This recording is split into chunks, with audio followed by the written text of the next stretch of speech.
Right. So after the introduction of the periodic and event task, I'd like to demonstrate some of the features from the software regarding the scheduling and watchdog timers, other things. So you can uh, know where to look at it when you need those sort of setup, right? So over here, then you can see underneath the main task, which is continuous, you have two programs, right? Program A and B. And if you right click on the main task underneath the properties, then there's one tab called the schedule, right? So you can see this is they're unscheduled, right? But for the scheduled, A is running first and B after, right? So that means when the PLC controller scan your logic, going to the continuous task, it will run program A first, and then after that, run program B.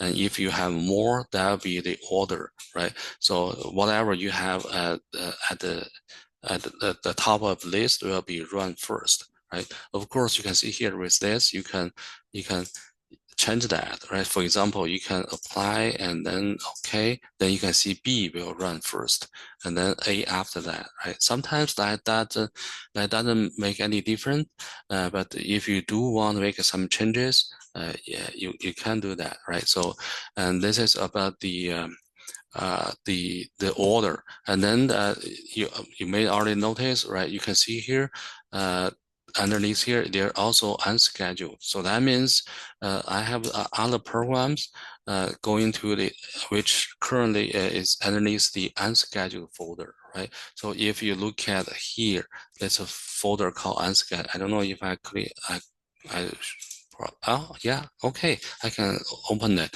So you can see underneath here, there are garage door. There are three programs underneath here, right?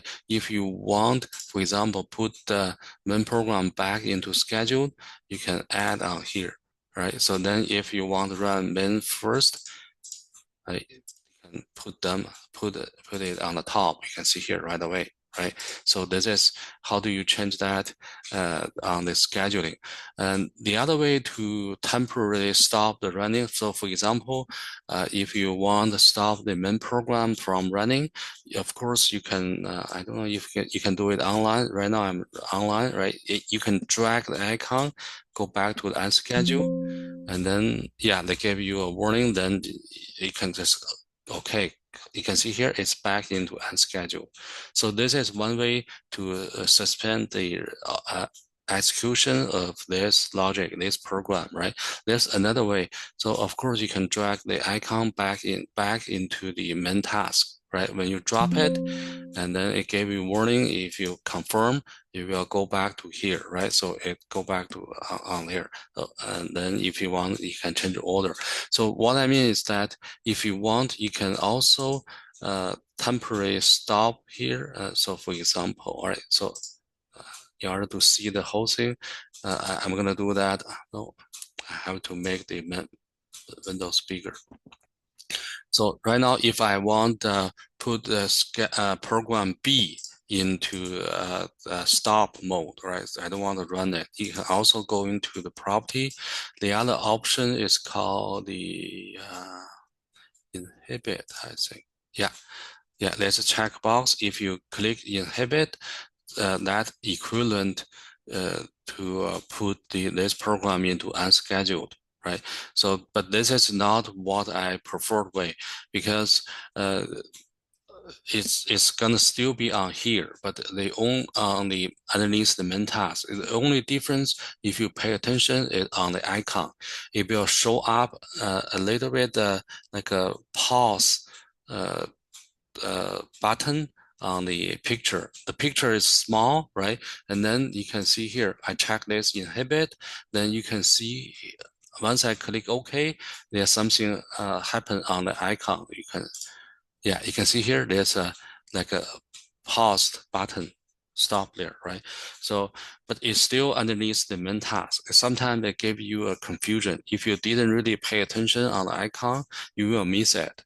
right? So that's why better way is that to drag that go into the unscheduled, that make clear, right? So you can see here. So not only I inhibit it, I also move into unscheduled, right? So that's better way to do that, right? So that's about that. And then yeah, there are also other things you can check underneath the properties, right? So underneath this window, you can go to monitor. You can see here, right? So that's microsecond, right? Like it's really fast, only like a 10 microsecond, right? Microsecond is if you divide 1 second into 1 million, evenly divide that 1 million times, one of them will be micro, right? Yeah, I believe that's it. So it's really fast, right? So you can see here, the maximum probably is just because the overhead at the beginning of the running. If I reset, you can see here, right? It's only 20 something, right? Very fast on here. So a point on that is that sometimes you have, like I said, if you're running on the multiple tasks, and also some of them may overlap to each other. And then where did I see that? There's some others like overlap, right? So if this task being skipped, it didn't fully run from the beginning to the end, or being interrupted by other tasks or something like that, it will monitor on here. So that means you better look at that, because there are some problems with the you have so many different tasks within the controller, and then the running of your task may make maybe something. Sorry, I just want you to see one of the pictures from the manual. That's what I mean. So if you running really simple one, you don't have a lot of things to worry about.